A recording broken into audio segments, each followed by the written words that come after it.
Hello everyone and a very good morning to all of you. सभी को स्वतंत्रता दिवस की हार्दिक शुभकामनाएं। एंड एक इम्पॉर्टेंट अनाउंसमेंट भी है कि अब ये आपकी मल्टीपल चॉइस वाली जो क्वेश्चंस वाली वीडियो है, यही वाली वीडियो, इसके रिगार्डिंग जो अब नेक्स्ट वीडियो अपलोड होगी वो होगी मंडे को।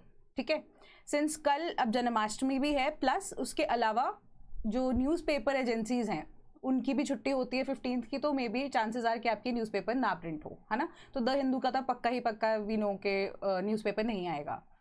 सो अब जो भी करंट अफेयर्स होंगे तो अब मंडे को उसकी वीडियो जब अपलोड होगी, जितने भी रिमेनिंग करंट अफेयर्स होंगे इन 2-3 दिन के, वील टेक अप टुगेदर। ठीक है, मंडे की वीडियो शायद थोड़ी सी लंबी कर देंगे या जो इंपॉर्टेंट चीज़ें होंगी वो डिस्कस कर लेंगे। ठीक है, सो चलो टू बिगिन विद सबसे पहले डिस्कस करते हैं at least 40 dead in Sudan's worst cholera outbreak in years. ठीक है, सो अब कॉलरा के बारे में आपको यहाँ पे पता होना चाहिए, हमें कुछ नहीं जानना है इसके बारे में, हमें सिर्फ पता है कि सूडान के अंदर कॉलरा का आउटब्रेक हुआ है। अब इससे रिलेटेड हमारे पास क्या इन्फॉर्मेशन है जो हम यूपीएससी के लिए यूज कर सकते हैं। सभी को पता है कि ये इन्फेक्शन है, बैक्टीरियल इन्फेक्शन है, बिल्कुल कॉमन सी बात है, वो आपके एनसीईआरटी में यहाँ पर दिया गया है आपको। ठीक है, अगर आपको नहीं पता तो एनसीईआरटी में आप सर्च कर सकते हो, you can even right cholera आगे एनसीईआरटी करके, तो आपको पता लग जाएगा सर्च में क्या है। ठीक है, as far as I know health and diseases का चैप्टर है आपका 11th की एनसीईआरटी का। ठीक है, सो चलो सवाल देखते हैं। Consider the following statements with respect to cholera. Cholera is an acute diarrheal infection caused by bacterium Vibrio cholerae. Second, only 2 serogroups O1 and O139 cause cholera outbreaks. Which of the statements above is or are correct? तो इसका correct answer क्या बनता है हमारे पास? Option number सी। ठीक है, cholera को लेकर मैंने जैसे बता ही दिया कि बैक्टीरियल इन्फॉर्मेशन है, बैक्टीरियल आपकी डिजीज है, तो बैक्टीरियम यहाँ पर विब्रियो वर्ड है एंड कॉलरे, तो आपको ऑब्वियसली यहाँ से नाम से पता लग गया होगा कि ये करेक्ट है। अब ये सीरो ग्रुप्स की बात यहाँ पर की गई है कि 2 सीरो ग्रुप्स, तो सीरो ग्रुप्स बनते हैं यहाँ पे सीरो टाइप्स से।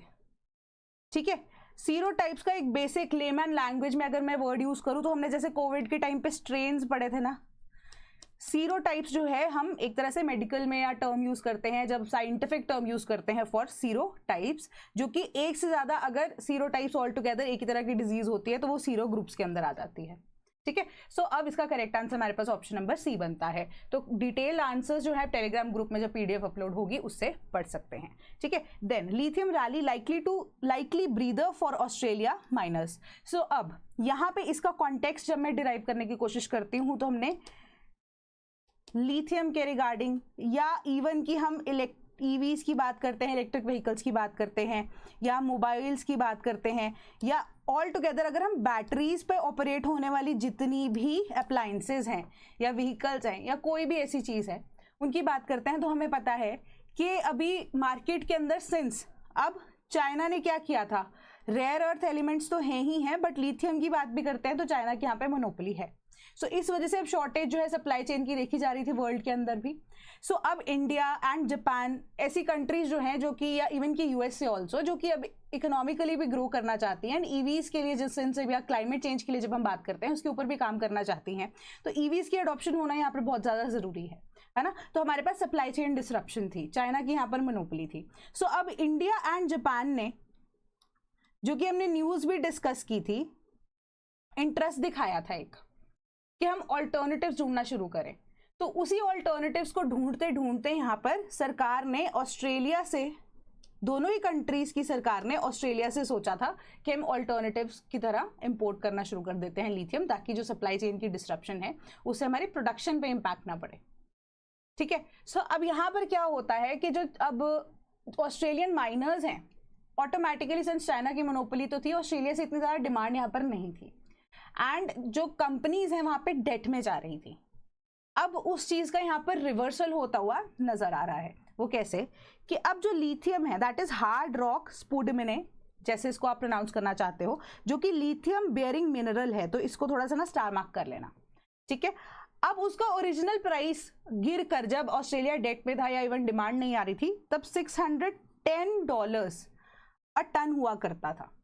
बट अब सिंस लोगों ने या कंट्रीज ने ऑप्ट करना शुरू किया या कंपनीज ने ऑप्ट करना शुरू किया, ऑस्ट्रेलिया की तरफ अपना रुख बदला, तो अब उसी का ही प्राइस $880 अ टन हो गया। तो इससे क्या हो रहा है, ऑस्ट्रेलिया की इकोनॉमी या ऑल ओवर अगर हम देखें वहां पे जो कंपनीज हैं, जो माइनर्स हैं, उनके लिए एक साई ऑफ रिलीफ है। ठीक है, तो ये न्यूज आपको यहाँ पर यही कह रही है। अब हमने यूपीएससी एस्पिरेंट की तरह सोचना है, तो सवाल हम देख रहे हैं, विच of the following is not a feature of lithium? First, high calorific capacity, high melting and boiling point, low viscosity and high turmeric conductivity. तो इसका करेक्ट आंसर हमारे पास क्या बनना चाहिए, कौन सी नहीं है? ठीक है, बिल्कुल सिंपल सी बात है, ये जो टर्म्स है ना ये जानबूझ के यूज की गई हैं। अगर आपको पता होगा, साइंस बैकग्राउंड वाले जो होंगे उनको पता होगा, अगर नहीं पता चलो डिस्कस करते हैं। वैसे करेक्ट आंसर इसका ऑप्शन नंबर बी है, बिल्कुल सिंपल सी बात है।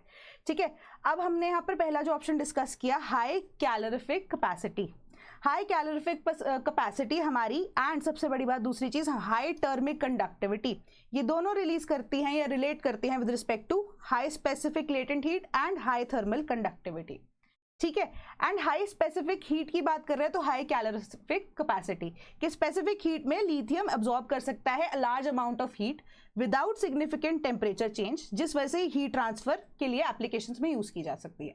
हाई थर्मल कंडक्टिविटी तो ऑब्वियसली हमें पता ही है, गुड कंडक्टर ऑफ हीट है ऑटोमेटिकली, तभी वो बैटरीज में इवन की अप्लायंसेज में भी यूज की जा रही है। ठीक है, इसके अलावा हमारे पास थर्ड ऑप्शन क्या था, लो विस्कोसिटी की यहाँ पे बात की है। अब विस्कस का मतलब क्या होता है कि इजिली आप कह सकते हो, जैसे सपोज बैटरीज में यूज करते हैं ना, बैटरी के अंदर क्या होता है, लिक्विड ही होता है, या ऐसा क्या लिक्विड भी क्या केमिकल रिएक्शन होता है। तो अब एक पॉजिटिव और नेगेटिव हमारे पास चार्ज यहाँ पर बनता है। तो अब डिफरेंट पॉइंट्स पे जैसे बैटरी डिस्चार्ज होती है तो प्लस से माइनस की तरफ कितना ज्यादा कोई मॉलिक्यूल्स हैं किसी भी एलिमेंट के, वो कितनी जल्दी मूव कर सकते हैं, या प्लस की तरफ कितनी जल्दी मूव कर सकते हैं, पॉजिटिव चार्ज या नेगेटिव चार्ज की तरफ, तो उसको हम विस्कस बोलते हैं। ठीक है, तो विस्कोसिटी ऑब्वियसली इसकी ज्यादा है लिथियम की, तभी तो हम लिथियम आयन बैटरीज को यहाँ पर यूज कर रहे हैं। ठीक है, सो इस वजह से हमारा जो आप कह सकते हो विस्कोसिटी के बेसिस पे, अब ये लो होगी, अगर हाई होगी तो इजीली जो डिस्चार्ज है बैटरीज वो हो जाएंगी। अब लो विस्कोसिटी है हमारे पास, मतलब जो बैटरी का शेल्फ लाइफ है, या ऑल टुगेदर हम कहें कि बैटरीज जो है वो ज्यादा देर तक सस्टेन कर सकती हैं। ठीक है, तो इस वजह से हमारा ये करेक्ट आंसर नहीं बनता। Then high melting and boiling point, boiling point high तो है, ये चीज पक्की है। ठीक है, अगर हाई बॉइलिंग पॉइंट है तभी तो हम इसको कंडक्शन ऑफ हीट के लिए यूज कर रहे हैं, इसकी थर्मल प्रॉपर्टीज को यहाँ पर एक्सट्रैक्ट कर रहे हैं। मेल्टिंग पॉइंट अगर हाई होगा तो हम इसको कैसे यूज कर पाएंगे? ठीक है, तो इसका लो मेल्टिंग पॉइंट होता है एंड हाई बॉइलिंग पॉइंट होता है, कि मेल्ट होता है ये 180.5 डिग्री सेल्सियस एंड बॉयल होता है एट 1330 डिग्री सेल्सियस। ठीक, सीधी सी बात है कि लिथियम जो है एक soft silvery white alkali metal है, जो कि लाइटेस्ट मेटल अभी तक माना गया है, जो कि हाईली रिएक्टिव है, रेडिली डिफरेंट तरह के फॉर्म्स में, कंपाउंड्स में, बेसिकली 2 आइसोटोप्स में पाया जाता है। ठीक है, अब आइसोटोप्स के आप मेरे को ना नाम कमेंट बॉक्स में बताना कि 2 आइसोटोप्स कौन से हैं। With other elements, low density है, हाई स्पेसिफिक हीट कैपेसिटी है and it is a good conductor of heat and electricity. Right, next हमारे पास जो WPI inflation declines to 2 year low in July, तो होलसेल प्राइस इन्फ्लेशन की बात हो रही है with respect to wholesale price index जो हम बात कर रहे हैं। इसकी वजह से इसका मतलब क्या होता है बेसिक सेंस में मैं आपको बता दूं कि मैन्युफैक्चरर्स जो है ना, उनके पास यहाँ पर डिमांड जो है वो मार्केट के अंदर, एंड स्पेसिफिकली अगर हम बात करें तो फूड के लेकर कम आती है, या किसी भी तरह का गुड्स या सर्विसेज, ये नॉट इवन सर्विसेज वैसे इसमें ज्यादा इंक्लूड नहीं होती। ठीक है, तो हम वैसे गुड्स की बात ही स्पेसिफिकली यहाँ पर करते हैं WPI को लेकर। ठीक है, सो इस चीज को ध्यान में रखना।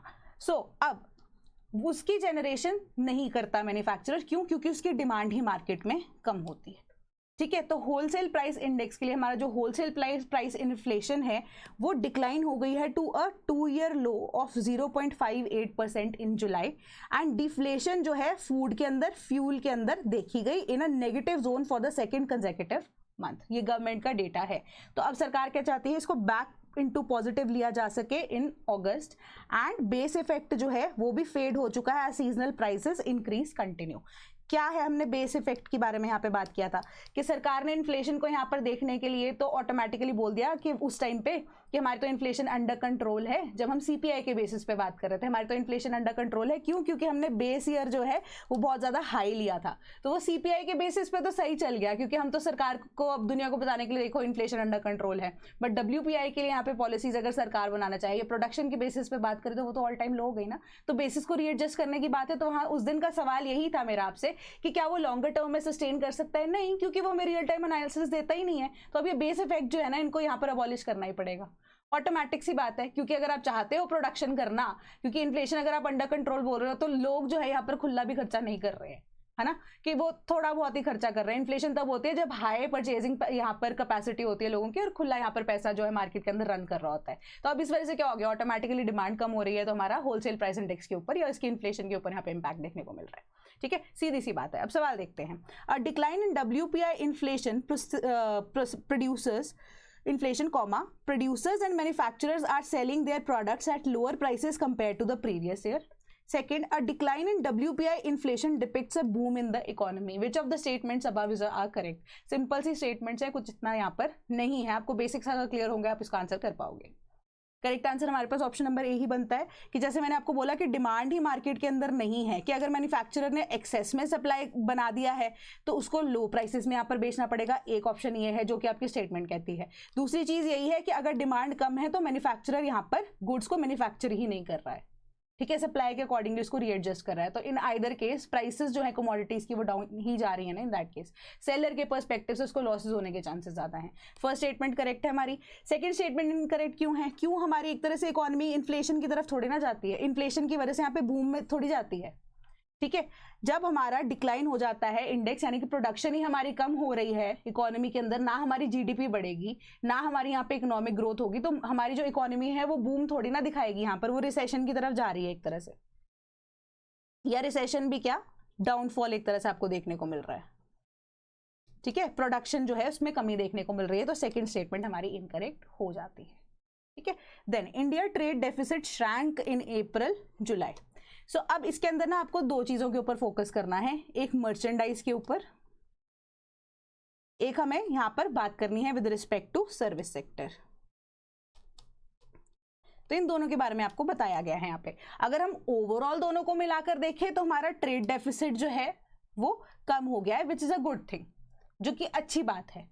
ठीक है, बट अगर हम individually merchandise and service sector को देखें तो मर्चेंडाइज जो है दैट इज गुड्स जिनको हम बोलते हैं, उनका हमने इंपोर्ट ज्यादा किया है एंड हम उसको एक्सपोर्ट जो है वो कम कर पाए हैं, जिस वजह से जो ट्रेड डेफिसिट है चाहे वो कम भी हुआ हो बट वो ट्रेड डेफिसिट में यहाँ पर कॉन्ट्रीब्यूट कर रहा है। बट अगर हम सर्विस सेक्टर की बात करें तो सर्विस सेक्टर के अंदर हमारा जो इंपोर्ट है वो कम हुआ है एंड एक्सपोर्ट ऑल टुगेदर हमने बहुत ज्यादा किया है, सो जिससे हमारा ट्रेड डेफिसिट जो है वो कम होता हुआ नजर आ रहा है। ठीक है, अब नंबर देख लेते हैं कि इंडिया को ओवरऑल एक्सपोर्ट की बात करें including both merchandise and services, तो उसके जो नंबर्स हैं 277.6 billion April and July period में आए हैं, up by 5.2% as compared to the export in July 2024, last year के कंपैरिजन में हमने रखा। तो टोटल इंपोर्ट जो है वो हमारे रिलेटिवली स्लोअर रेट पे ग्रो किए हैं, बट किए हैं, इसमें मर्चेंडाइज एज वेल एज हमने सर्विस सेक्टर को इंक्लूड किया है, दैट इज 4.2%। ठीक है, over this period to 308.9 billion dollars. Then उसके बाद overall trade in India's merchandise exports जो हैं वो 3.1% से ग्रो जरूर हुए हैं, that is to 149.2 billion dollar sorry in April और जुलाई 2025 में, वाइल जो मर्चेंडाइज हमारे जो इंपोर्ट्स हैं वो रिलेटिवली ग्रो यहाँ पर फास्टर रेट पे हुए हैं और 5.4% to 244 billion dollars during this period. But हम मर्चेंडाइज ट्रेड की बात करें, इसकी वजह से ट्रेड डेफिसिट जो है वो वाइडन हुआ है, कितना, 94.8 बिलियन डॉलर से in April and July 2025 from 86.8 billion in the same period for the previous year, मतलब 2024 के साथ जब हम इसका कंपैरिजन करते हैं। देन अब यहाँ पर हमने बात की सर्विस सेक्टर की, बात करते हैं service exports on the other hand witness करते हैं एक opposite trend as merchandise with exports growing faster than imports. India का जो सर्विस एक्सपोर्ट है वो 7.9% से ग्रो होकर 128.4 बिलियन डॉलर्स हो गया। ठीक है, अप्रैल जुलाई के टाइम पीरियड में, वाइल जो सर्विस इंपोर्ट्स हैं वो वर्चुअली यहाँ पर फ्लैट रहे, नॉट ओनली कम, फ्लैट रहे, 0.3% से वो ग्रो किए हैं बस। $64.9 बिलियन हमने सर्विसेज इंपोर्ट की हैं, बल्कि हमने एक्सपोर्ट कितना ज़्यादा यहाँ पर किया है। जो नॉन पेट्रोलियम मर्चेंडाइज है उनका भी एक्सपोर्ट्स यहाँ पर बढ़े हैं। एक्स्ट्रा जो आपको इन्फॉर्मेशन यहाँ पे दी गई है 127.5 बिलियन डॉलर्स, दैट इज 7.7% से। सवाल यही है अब ये आपकी एनसीईआरटी से क्वेश्चन है, ठीक है। The effectiveness of exchange rate adjustments depends upon the price elasticity of demand for both exports and imports. Second, trade deficit can lead to increased domestic production. Which of the statements above is or are correct? Correct answer है इसका, दोनों की दोनों statements correct है। मतलब कि जो exchange rate की इफेक्टिवनेस होती है, मतलब कि आपकी जो लोकल करेंसी जहां पे आप इंपोर्ट कर रहे हो या वो एक्सपोर्ट कर रहे हो किसी भी कमोडिटी को, वो डिपेंड करती है price elasticity of demand for both import and export. जब आपको इंपोर्ट एंड एक्सपोर्ट करना है, आपका एक्सचेंज रेट जो है उसकी डिपेंडेंसी हमेशा प्राइस इलास्टिसिटी ऑफ डिमांड पे रहती है।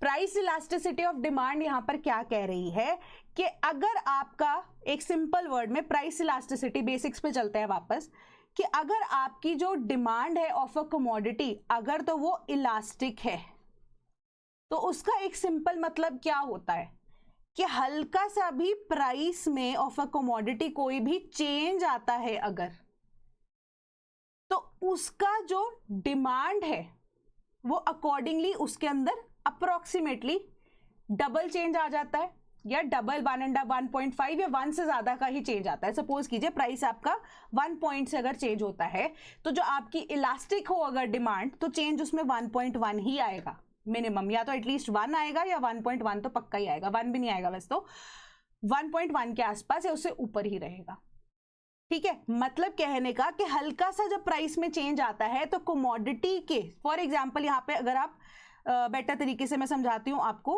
कि हम क्रूड ऑयल की बात करते हैं कि हल्का सा भी, अब इलास्टिक है कमोडिटी, इंपोर्ट एक्सपोर्ट उसी पे यहाँ पर वेरी करेगा, कि हल्का सा भी प्राइस में अगर चेंज आता है ऑफ क्रूड ऑयल, तो उसकी जो डिमांड है in the international market that shifts.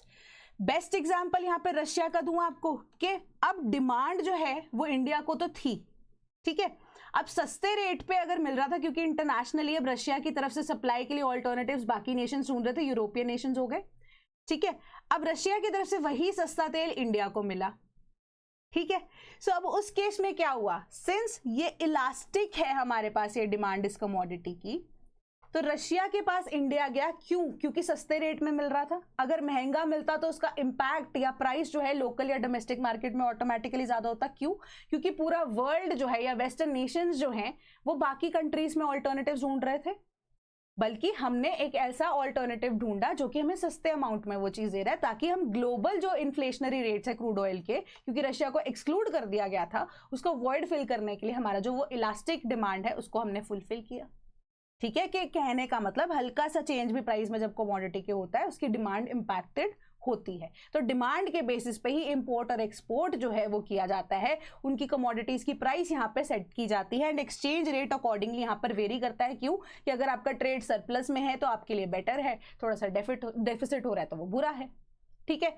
दूसरी चीज, trade deficit can lead to increase domestic production. Increase domestic production के केस में ये सही क्यों है? हल्का सा भी कैन लीड आ रहा है ना, यहाँ पर कोई इंपैक्ट ऐसा तो नहीं है ना कि आपको बोल दिया कि बिल्कुल स्ट्रिक्ट स्टेटमेंट आपको यहाँ पर बोल दी गई है कि सिर्फ और सिर्फ यहीं पे होगा। हल्का सा ट्रेड डेफिसिट जब होता है तो डोमेस्टिक प्रोडक्शन के लिए सरकार जो है या तो वो इन्वेस्ट करती है, या आप कह सकते हो कि ऐसा सिचुएशन भी हो सकता है जहां पे स्पेसिफिकली डिमांड को क्रिएट किया जा रहा है, एंड डिमांड जब इंटरनेशनली या डोमेस्टिक मार्केट में होती है तो डोमेस्टिक प्रोडक्शन ऑटोमेटिकली बढ़ाने की बात होती है। बेस्ट एग्जांपल इसके पास हमारा क्या है? ग्रीन रेवोल्यूशन की बात करते हैं, ठीक है। डिमांड तो ऑटोमेटिकली थी, ठीक है। अब डिमांड जो है डोमेस्टिकली भी हम पूरी नहीं कर पा रहे थे उससे पहले 1960s में, फूड सिक्योरिटी नहीं थी। अब उससे क्या हुआ? ट्रेड तो कहाँ ही था हमारा, ट्रेड इंट्रा ट्रेड की यहाँ पे बात कर लो, इंट्रा स्टेट्स की ट्रेड की बात कर लो, तो स्टेट्स जो हैं अब एक दूसरे के साथ भी ट्रेड नहीं कर पा रही थी क्योंकि अपनी डोमेस्टिक डिमांड पूरी नहीं हो रही थी। अब क्या हुआ? इस वजह से सरकार ने या तो पैसा इन्वेस्ट किया, in that situation, green revolution का एग्जाम्पल अगर हम ले रहे हैं, तो इससे क्या हुआ, हमने प्रोडक्शन को ऑटोमेटिकली बढ़ा दिया, ठीक है। तो डोमेस्टिक प्रोडक्शन उसमें इंक्रीज होगी धीरे धीरे करके, अब हम एक्सपोर्ट कर रहे हैं उस चीज को।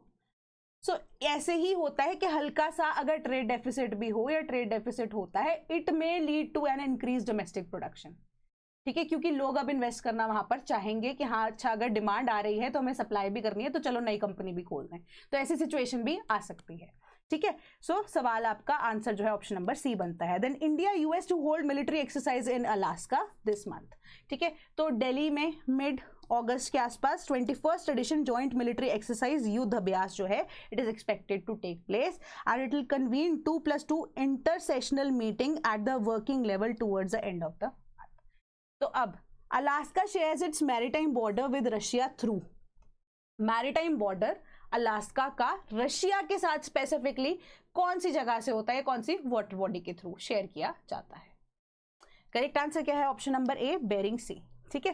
जब हम अलास्का की बात कर रहे हैं तो अलास्का कहाँ यूनाइटेड स्टेट्स के अंदर ही फॉल करता है, सिंस उसका कोई भी ऐसा बॉर्डर लैंड बॉर्डर जो है यूएसए के साथ नहीं लगता है, एंड सिर्फ और सिर्फ लैंड बॉर्डर कनाडा के साथ लगता है। मैरीटाइम बाउंड्रीज की अगर हम बात करें तो हमें पता है यहाँ पर बेरिंग स्ट्रेट हमारे पास ऑब्वियसली एग्जिस्ट करती है, गल्फ ऑफ अलास्का है, देन चुक्ची सी है, बोफोर्स सी है, एंड पैसिफिक ओशन है, वो इसके मैरीटाइम बाउंड्रीज में फॉल करते हैं। बट रशिया के रिगार्डिंग स्पेसिफिकली क्वेश्चन था तो बेरिंग स्ट्रेट जो है इसका करेक्ट आंसर बनता है। Then 16 BSF soldiers get gallantry awards for valour during operation Sindoor. तो इसको एक बार एक लाइट रीडिंग दे देना, इसमें इतना ज़्यादा कुछ इंपॉर्टेंट नहीं है, एंड आपको मैं जस्ट एक जो PIB के ऊपर जो डाटा था वो मैं आपको चलो दे दूंगी। चलो सवाल देखते हैं, उससे पहले सिर्फ पढ़ना है इसको। Which among the following is not a peace time gallantry award, peace time की बात की जा रही है, गैलेंट्री अवार्ड, कीर्ति चक्र, महावीर चक्र, अशोक चक्र एंड शौर्य चक्र।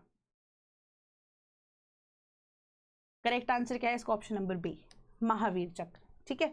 अब हमारे पास कीर्ति चक्र हो गया, अशोक चक्र हो गया, शौर्य चक्र हो गया, ये पीस टाइम गैलेंट्री अवार्ड्स है, ठीक है। महावीर चक्र, वीर चक्र, परमवीर चक्र, ये तीन जो है हमारे पास जब वॉर टाइम पे गैलेंट्री अवार्ड्स दिए जाते हैं। एंड PIB का ये डेटा है कि कौन से मेडल्स जो हैं वो कितने लोगों को दिए जा रहे हैं, एंड किसको दिया जा रहा है इतना इंपॉर्टेंट वो नहीं है, ठीक है।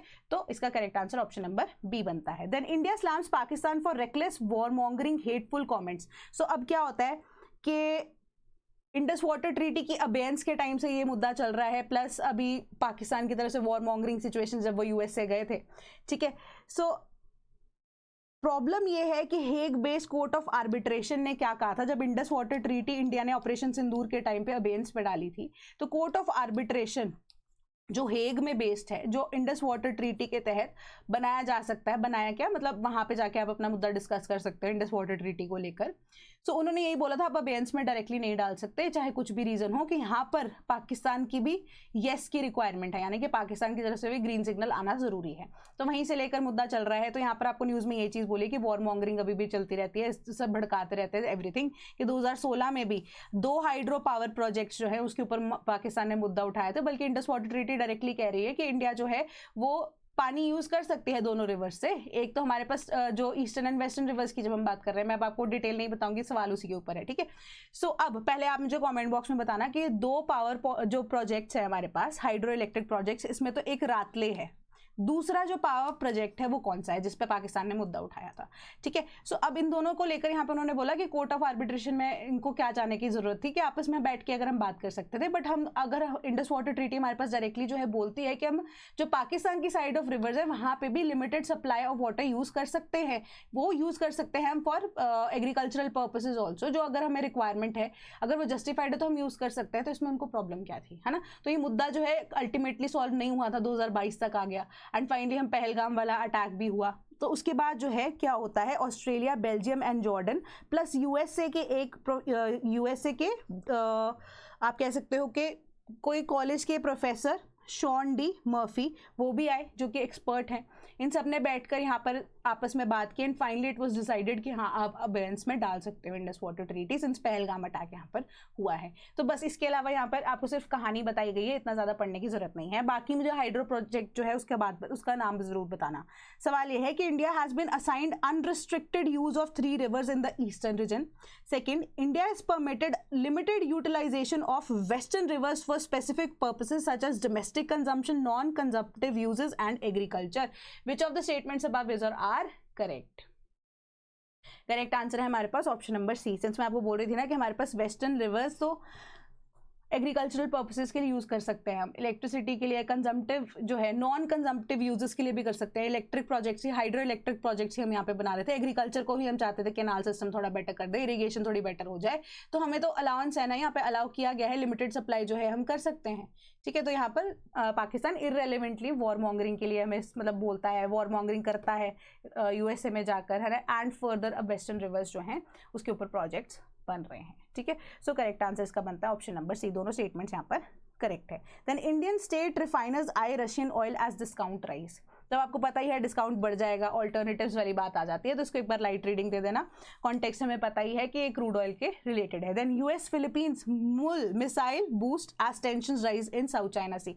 तो अब हमने कल डिस्कस किया था कि एक जो वॉरशिप है वो साउथ चाइना सी में यहाँ पर यूएसए ने भेज दिया आफ्टर, एक तो चाइना का जो कोस्ट गार्ड का प्लस नेवी का जो शिप है वह आफ्टर दे कोलाइडेड, है ना। तो उसके बाद चाइना ने इस पर बहुत ज़्यादा मुद्दा भी उठा दिया था कि यूएसए को क्या ज़रूरत है जब फिलीपींस जो है उसको अंडर थ्रेट यहाँ पर महसूस हो रहा है चाइना से, है ना। तब उसके बाद उन्होंने यहाँ पर मिसाइल जो है यूएसए ने भेज दी है फिलीपींस की हेल्प करने के लिए, जो कि अब फेस कर रही है towards the south China C.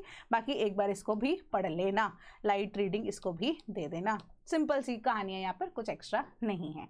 Then if you are preparing for UPSC या किसी भी तरह के बैचेस को आप परचेज करना चाहते हो, एक स्पेसिफिक कोड हमारे पास स्लीपी ग्रेड के नाम से एग्जिस्ट करता है, जो कि वैलिड होगा 12 से, शुरुआत हो चुकी है 16 अगस्त तक। एंड बेसिक आइडिया इज कि 23% डिस्काउंट है आपके पास। कैसे कि 15 अगस्त आज तो है ही है, इंडिपेंडेंस डे है, plus it is Sleepy's 8th anniversary week. 8 years Sleepy के यहाँ पे कंप्लीट हो चुके हैं, आज ही के दिन बनाया गया था स्लीपी को।